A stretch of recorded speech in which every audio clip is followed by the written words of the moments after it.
A proposed state law would toughen penalties for sex offenders who cut off their GPS ankle monitors. 23 ABC's Chris Ornelas has a look at the law and what it would mean for repeat offenders.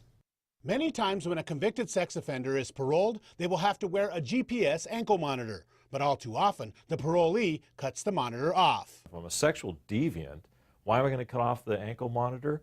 Well, because then I can go out wherever I want without detection and go do whatever it is that I'm going to do. State Senate Bill 57 would aim to change that. It would toughen penalties for sex offenders who remove their GPS. Any sex offender who cut off their GPS monitor would be sent back to prison, but not until they do it 3 times. The first 2 times, the offender would get a year or less of county jail time. I'd like to think that it wouldn't take 3 times of cutting it off before we finally tell them, no, now we're going to say it's a criminal offense.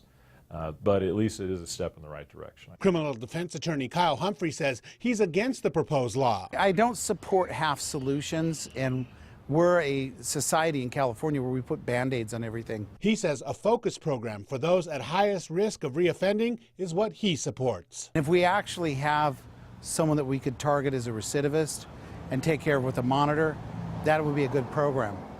The problem is we're putting monitors on all kinds of people that probably don't need them. There has been talk of using a monitor that's nearly impossible to cut off, but local officials say they haven't switched to it because it's too expensive. If we're spending more money on a more expensive ankle monitor, my opinion would be then they need to be locked up.